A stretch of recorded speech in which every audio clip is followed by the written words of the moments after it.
اللہ تبارک تعالیٰ کے دیدار کی شہادت، تو یہ معنی ہے شہید کا۔ تو جب امام علی مقام جنت کے سردار، عام انسان کے شہید ہونے کا، شہادت کا میں آپ کو بات بتایا، جب جنت کا سردار شہید ہو رہا ہے تو انہیں دینے کے لیے کون کون آیا ہوگا؟ واقعہ میں ہے کربلا کے کہ اس رات سیدہ پاک سلام اللہ علیہا کی روح اقدس بھی میدان کربلا میں موجود تھی، مولا کائنات علیہ السلام بھی روحانی جسد کے ساتھ اس میدان میں موجود تھے، رسول اللہ صلی اللہ علیہ وآلہ وسلم بھی اس میدان میں موجود تھے۔ حالانکہ حتیٰ کہ جب امام علی مقام علیہ السلام کے گردن پر خنجر چل رہا تھا، اس وقت خود خدا بھی وہاں موجود تھا، یعنی نور خدا کی تجلیات، یعنی خود رسول اللہ صلی اللہ علیہ وسلم کا روحانی وجود جسد اقدس وہاں پر موجود تھا۔ اس لیے لکھا گیا کیا؟ وان حلق پر تھا۔ کہاں تھا؟ حلق پر۔ جب چھری چل رہی تھی وان حلق پر تھا، خنجری بے داد چل رہا، بے دردی سے، ظلم و ستم سے اس مقدس گردن پر خنجر چل رہا تھا، مگر اس خنجر چلنے کا درد یا تکلیف وہاں نہیں تھی۔ وہاں کیا تھا؟ یہاں مل رہا تھا شربت دیدار کا مزہ۔ تو کیسے امام علی مقام علیہ السلام پوری رضا کے ساتھ اپنے نانا کو کیا ہوا وعدہ نبھاتے ہوئے اللہ تبارک تعالیٰ کے رسول اللہ صلی اللہ علیہ وسلم کے مولا کائنات کے دیدار کے ساتھ ساتھ اس دنیا سے تشریف لے گئے، اس شربت دیدار کے ساتھ، شربت دیدار کی لذتوں کے ساتھ۔ تو کیا ہے؟ وان حلق پر تھا، خنجر بیدار چل رہا، یہاں مل رہا تھا شربت دیدار کا مزہ۔ جانا نہ جان عاشق شیدا سے مل گیا، جانا نہ جان یعنی امام حسین ہی چلے گئے، معاذ اللہ ختم ہو گئے، آل رسول کا گھرانہ ختم ہو گیا، امام حسین علیہ السلام کو شہید کر کے ہم نے کامیابی حاصل کی، یہ بات سمجھائی جا رہی ہے۔ جانا نہ جان بولے تو چلے گئے کر کو نہ کو سمجھو، جانا نہ جان، چلے گئے، ختم ہو گئے، مٹ گئے، یہ مت سمجھ۔ جانا نہ جان عاشق شیدا سے مل گیا۔ عاشق کیا ہے؟ جن سے وہ عشق کرتے تھے وہ ان سے آپ نے ملاقات فرمائی۔ کیا بات؟ امام علی مقام علیہ السلام اپنی ماں سیدہ پاک سلام اللہ علیہا سے ملے، اپنے بھائی امام حسن سے ملے، ظاہراً دیکھنے میں دنیا سے چلے گئے، مگر وہ عاشق اپنے گھر والوں سے اور اپنے نانا سے اور اللہ تعالیٰ سے جا کر مل گئے۔ یہ بیان ہوا ہے، جانا نہ جان عاشق شیدا سے مل گیا، جس پر وہ فدا تھے ان سے ملاقات کر لیا آپ نے۔ جانا نہ جان عاشق شیدا سے مل گیا۔ آپ کے گھر والے، آپ ان کے تو عاشق تھے اور آپ ان پر شیدا تھے، مگر امتحان لینے والا خدا تھا۔ یہاں میں سمجھانے کے واسطے آپ کو گھر والوں کی مثال دیا، مگر جو بات ہو رہی وہ پوری کی پوری کس کی ہو رہی؟ اللہ تعالیٰ کے حاضر و ناظر ہونے کی بات ہو رہی۔ ٹھیک ہے، زیادہ اور کھول کر وضاحت کے ساتھ میں بیان کیا، پھر یہ بیان یوٹیوب پر گیا تو پھر وہ معاملہ الگ ہوتا ہے۔ اس واسطے الفاظ کے احاطے میں رہ کر آپ کو بتا رہا ہوں، الفاظ کے احاطے میں رہ کر۔ جانا نہ جان عاشق شیدا سے مل گیا۔ اللہ تعالیٰ قرآن فرماتا ہے ہر چیز اپنی اصل کی طرف لوٹتی ہے، ہر چیز اپنے اصل کی طرف لوٹتی ہے۔ تو ہماری اصل کیا ہے؟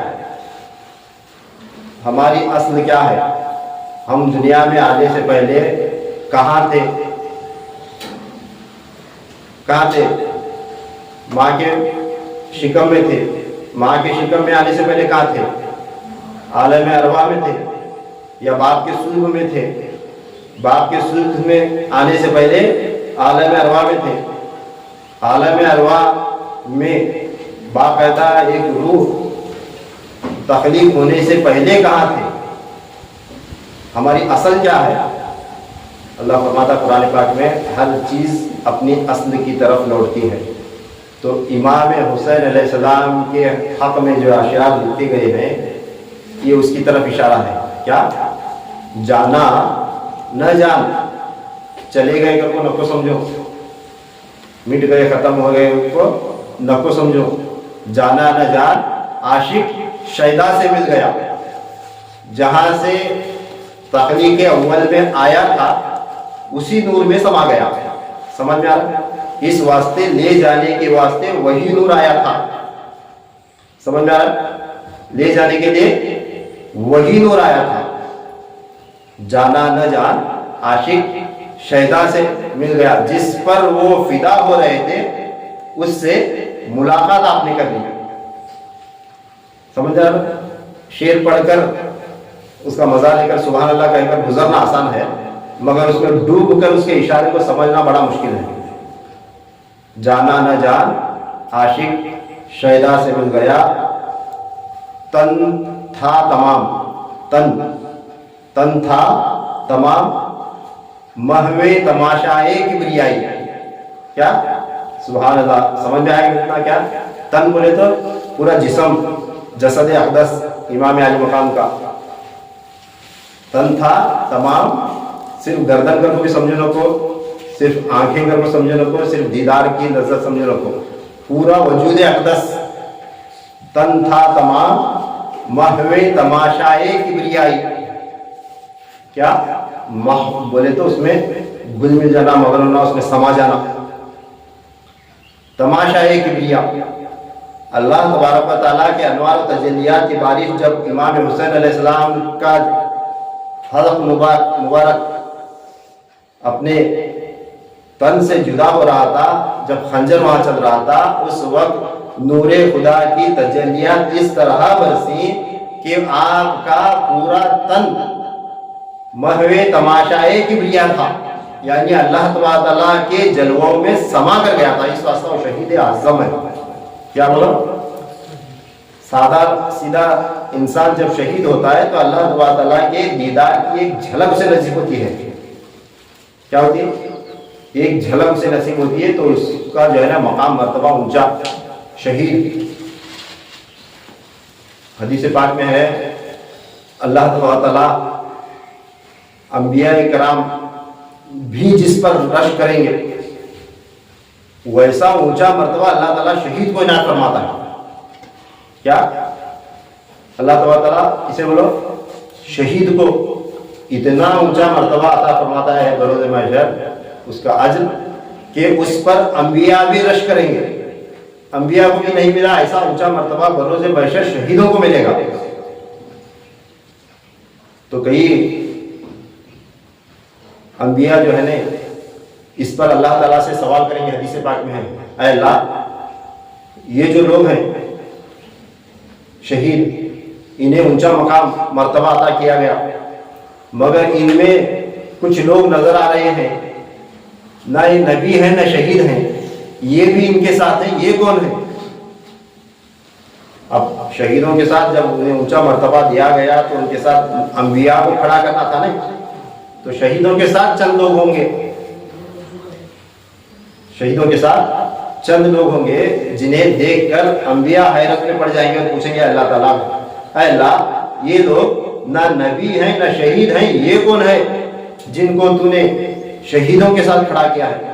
تو اللہ فرمائے گا یہ میرے نبی کی آل اور ان کی امت کے اولیاء ہیں جو میری خاطر زندگی گزار کر اپنی جانیں قربان کی ہیں. یعنی اللہ تبارک تعالیٰ کے دین کے فروغ کے خاطر جو بندہ اپنی ساری زندگی، یعنی اولیاء اللہ اپنی جان لٹا دیتے ہیں دین کی خاطر، تو اللہ تبارک تعالیٰ ان اولیاء کو ان شہیدوں کے ساتھ کھڑا کرے گا بروز محشر. تو یہ مقام مرتبہ ہے شہیدوں کا.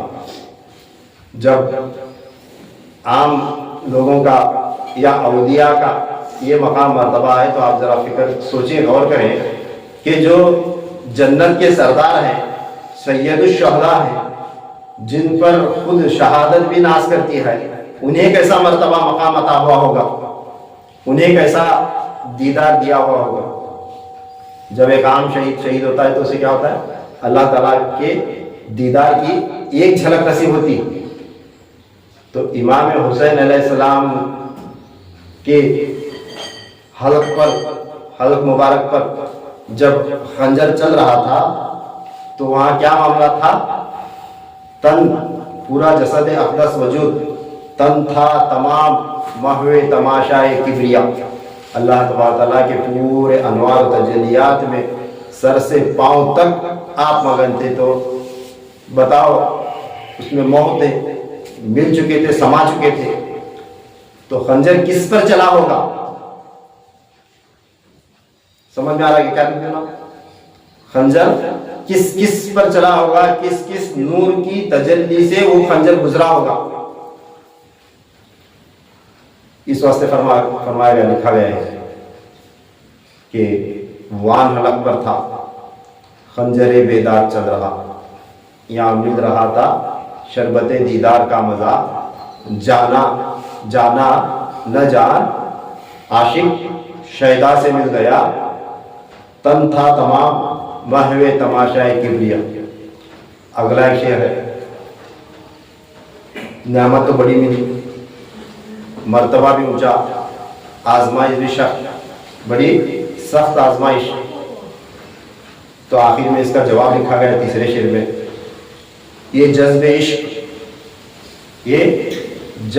عشق یعنی اس اللہ تعالیٰ کے عشق کو جذب کرنا، یعنی کیا؟ موٹی زبان میں ہضم کرنا، اسے کنٹرول کرنا، اسے اپنے اندر سما جانے کے بعد اسے سنبھالنا، صحیح سلامت ٹہرے رہنا۔ یہ جذب عشق آل محمد کا کام ہے صلی اللہ تعالیٰ علیہ وآلہ وسلم۔ کس کا بولو؟ اللہ تعالیٰ کے عشق کا دعویٰ کرنا آسان ہے، مگر اس کے عشق کی تجلی جب پڑتی ہے تو یہ وجود بھی اسے سنبھالنا بڑا مشکل ہے۔ صرف ایک جھلک کیا پڑی تھی، کہاں پر؟ کوہ